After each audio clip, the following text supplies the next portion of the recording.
Still knotted up here in Hamilton. Holy Cross 13, Colgate 13, 7:54 left in his fourth quarter with Ellie Markwick. I'm Trey Redfield. None other than Jolie Creo tying us back up for Holy Cross. And we knew from the outset she was going to be the player to watch for the Crusaders, and boy, has she delivered today. 5 goals, couple assists to her name.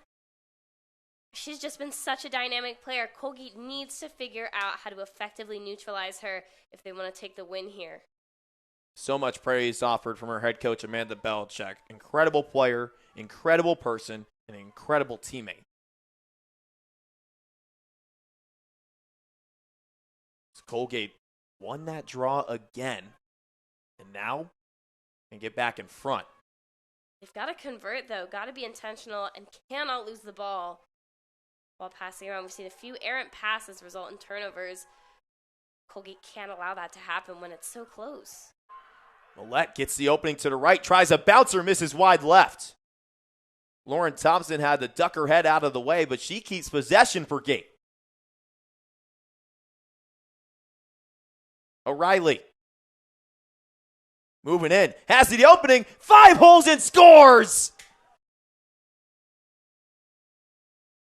Gosh, that was a beautiful shot, just right over, it looked like the top of Flink's stick, right underneath the bar of the post. Oh my goodness,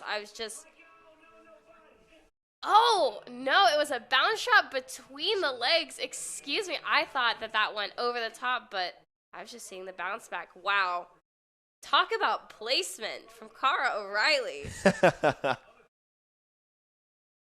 Colgate Raiders up again, but who knows what can happen. We've seen such a back and forth in this fourth quarter from both teams.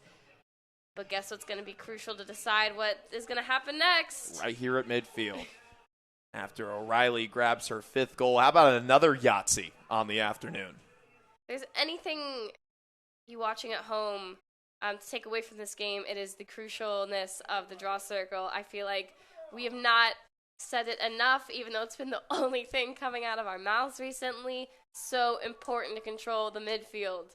Gotta harp on it, right? It's just what lacrosse is. You control it at midfield, you're more likely than not going to win the game. And guess what Colgate does right here? Win yet another one. But Sarah Harding stepped out of bounds while scooping up the ground ball. So Holy Cross with a chance to answer right back. Yeah, and Harding there is trying to make the case that she got pushed out of bounds, but Holy Cross circling the cage, looking for a chance to once again equalize. A great opportunity here. 6.5 left in the fourth. Colgate defense coming a little far out there. Now back to hugging the 8. Kittredge going in, knifing towards the alley and connects. We're knotted up again here in Hamilton. I'm waiting to see the replay here because it looked like she slipped past 4 different defenders. 1, 2, 3, 4, and past Lynch. That's an impressive goal to be able to get past so many. And for the Colgate defense, you're sitting there and you're shaking your head and you're saying, how did we let that happen? But it's, again, all about the coalescing and wall format. And unfortunately, they just came in too little, too late. We're back at the midfield again. Ella Kittredge getting her 12th goal on the season. Comes from a lacrosse family. Her sister Emma is a junior at Sacred Heart on the women's lacrosse team.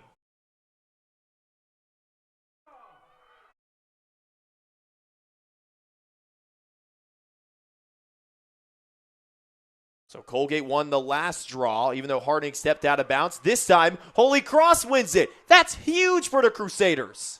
And you can tell by the way that the bench for Holy Cross just erupted there. They know how important that was as well.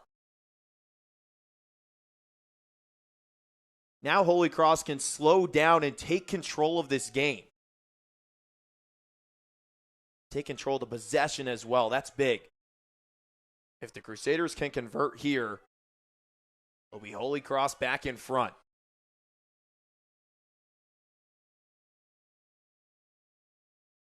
Miller, goal line extended, spins, shoots, scores! The freshman puts Holy Cross back in front.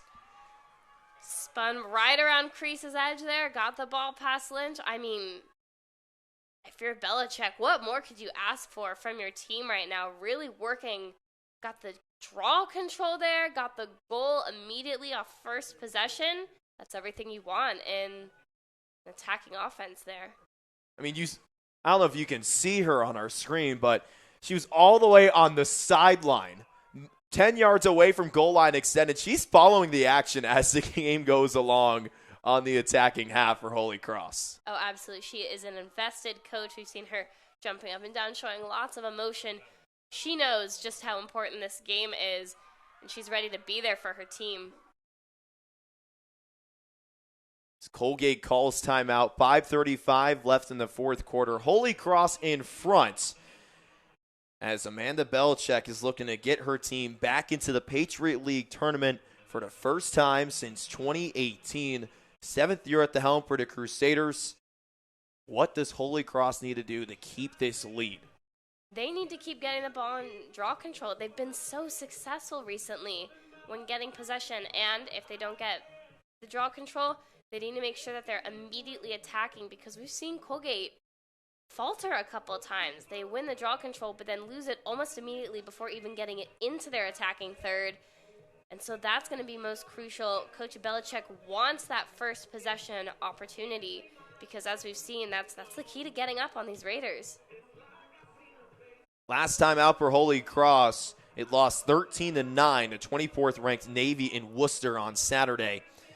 What Coach Belichick said in that game was just a lost momentum, couldn't control the pace of the game, and it comes down to just controlling the ball. And we're going to say it again. We're broken records here in Hamilton, but it starts at midfield. Starts in the draw circle, ladies and gentlemen.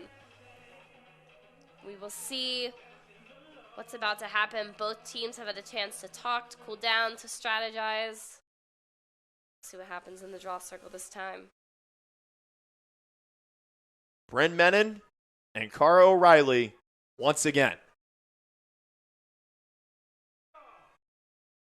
5:35 left in this fourth quarter. Holy Cross in front. What's at stake? Well, there are 6 spots in the Patriot League tournament, which means a couple of teams are going to be left out. 2 teams here on the outside looking in. So if you get a win here today, Ellie, it's huge to carry that momentum into the last 2 games of the season. Absolutely. And Holy Cross got the ball there. Again, like Colgate looked like they had possession of it, but Holy Cross able to take it at the last second, and getting up by 2 goals here would be absolutely massive with just over 5 minutes left in the game.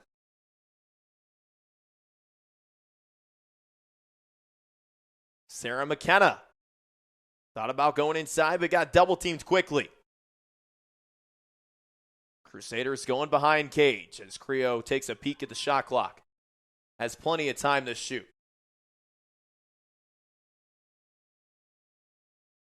"50 seconds on the timer. Holy Cross goes back around, moving clockwise with the ball. Back to Creo at X.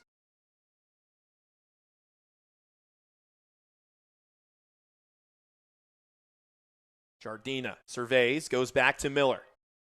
Put Holy Cross in front, 15-14. They're going to try an ISO play there, but quickly moved it back to X. Going to Fabrizi on the spin. Had nothing on the left side.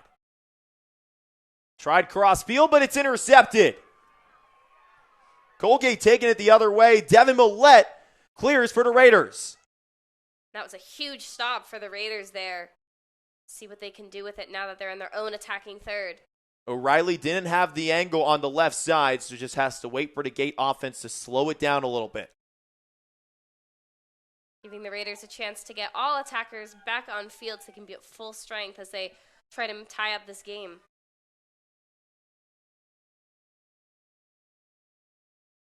Back in the stick of O'Reilly.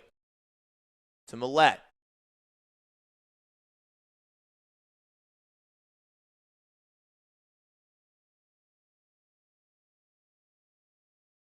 Colgate with 40 to shoot.